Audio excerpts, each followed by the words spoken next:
yo, you already know who it is. It's your boy, Big Fan, the Godson. And we back with another one. And of course, as you know, before we start this, if you haven't subscribed to my channel, now's the time to do it. Don't forget to like, comment, subscribe, and most of all, hit that notification bell. So whenever I drop these hot contents, y'all be the first one to get it, all right? Man. Wow, where do we start? Puff Daddy. Man, well, I guess Puff has been denied bail, okay? And yesterday on my last video, I told you guys, it doesn't matter how much money you have, how big of a celebrity you are. When you're out there doing crazy shit like he's been doing, or he has done, allegedly, there's no way out of it, man. There's no way out of it.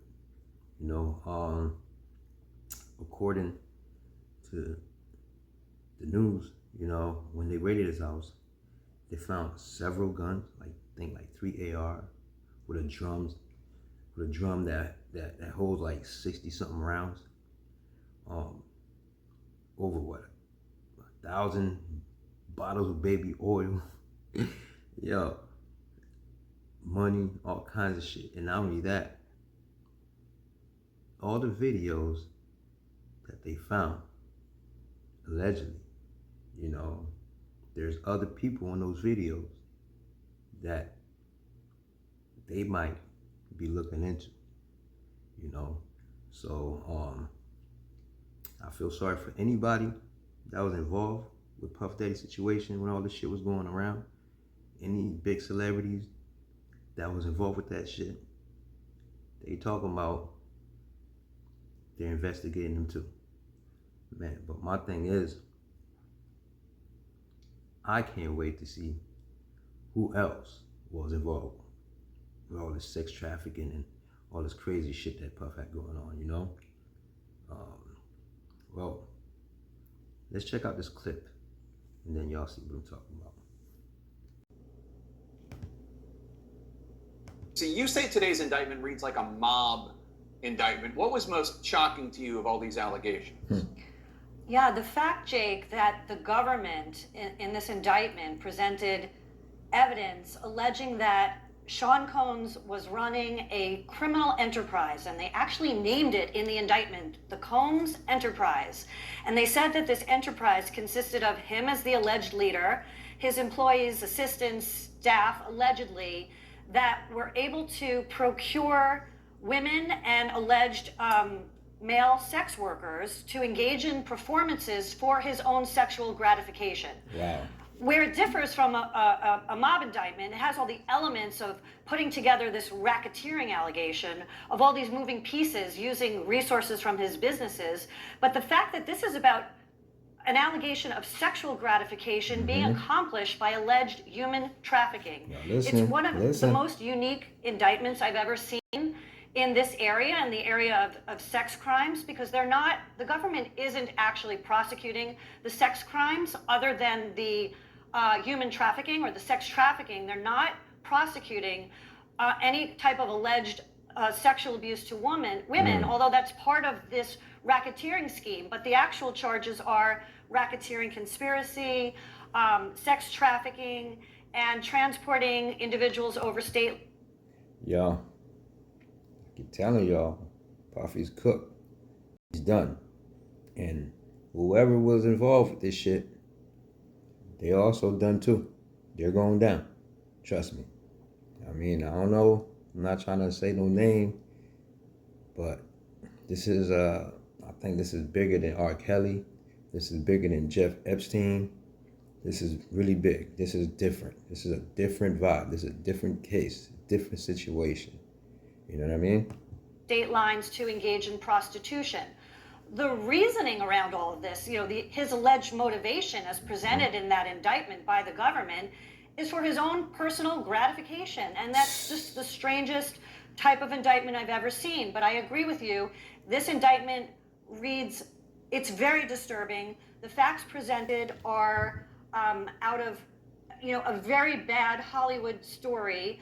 And a lot of the evidence, alleged evidence, that's been gathered in this case was from those 2 raids that were conducted on his personal homes in Miami and Los Angeles.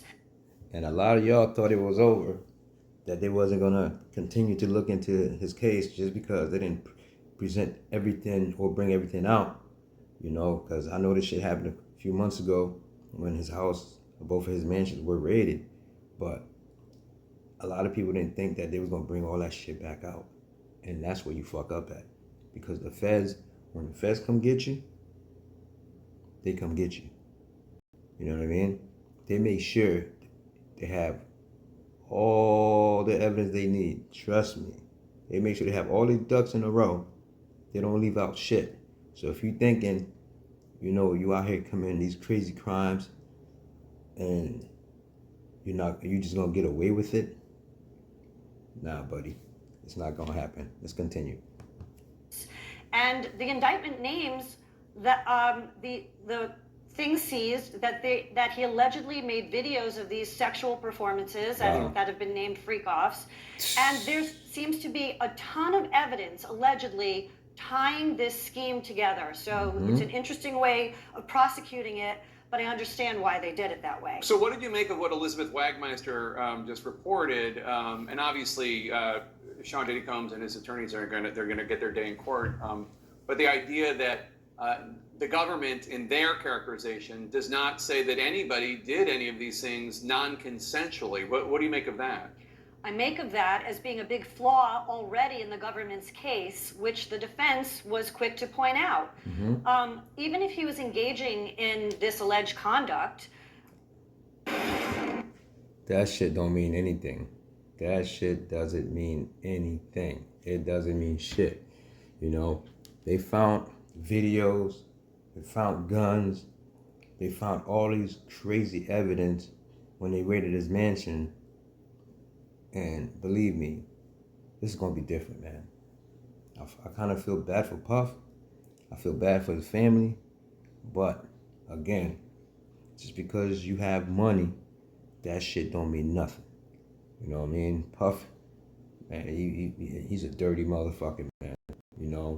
But my thing is, I'm wondering now, right? Are they gonna bring up the situation with Biggie Smalls, and all this other shit? I'm just wondering if they're gonna bring all that up, because as we all know, that everybody been talking about this shit, his bodyguards, everybody's been talking about, how he has something to do with Big's death and shit like that. So I wonder, if they're gonna bring that up too. You know what I'm saying? I don't know. I'm not for sure yet. But saying that any of these alleged victims or alleged witnesses willingly participated in some of these acts that people find offensive, that sound to be offensive. And that's a very important part of the case. What was the consent? But there are enough charges here where, outside of what the alleged victims are going to say about how he was using the resources allegedly from his enterprises, his businesses, his well-known Bad Boy Entertainment, his clothing line resources, his liquor line resources. Allegedly, there were funds used from the resources to engage in this alleged prostitution activity across state lines, and that's why it's a federal case, because it's across straight lines. So there are some problems that the defense has brought up originally, but it seems like, just from reading this 14-page indictment, that there's enough physical evidence to perhaps get a conviction in this case. We shall see. These are allegations. So the Office of the Southern District of New York seems awfully confident about their ability to handle the scope and complexity of the case. But still, why do you think it took them so long for them to go after Combs, considering they allege his crimes have been going on for more than a decade?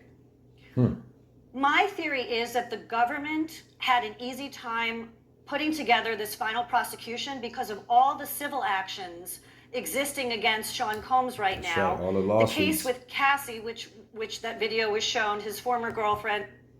And you know what? Honestly, I think that's what really cooked Puff Daddy, man. It's the Cassie video. When he was kicking her, punching her.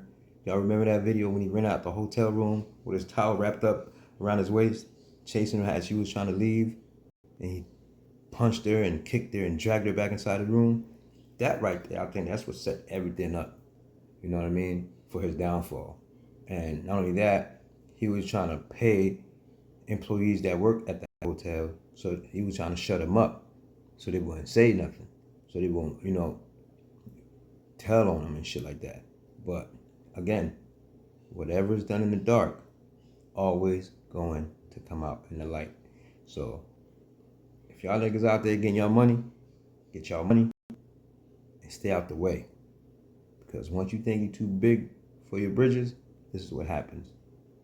You will be indicted, And I just want to know if Puffy gonna be pointing the finger at other people. If he's gonna be pointing the finger at other celebrities that he fuck with, that was, maybe perhaps has something to do with those type of situations. You know what I mean? So we shall see. But again, it's your boy, big fan of Godson. Don't forget to like and subscribe to my channel. Alright? And most of all, hit that notification bell and leave some comments down below and let me know what your thought is on this shit, man, because this situation is getting bigger and bigger, just escalating to something worse every day. They decline him bond, even though he pled not guilty so far or whatever, but he have to do shit like that because his attorney probably tell him to do that. But anyways, let me know, man, how you guys feel about the situation. Let me know if you think Puff that he's done, if he's cool, if he's gonna make bond, or if he's gonna end up being the next R. Kelly. And I think this is bigger than R. Kelly, man. I think this is bigger than R. Kelly. Puff, man, I never thought one day that, bro, he would be the type of nigga that be doing some type of shit like that. You know what I'm saying? But again, like I said, leave your comments down below and let me know what you guys think about this, all right? It's your boy, big fan of Godson. I love you, but God loves you more. And don't forget to hit that notification bell, man, and run these numbers up. Like, and share, all right? And I'm out.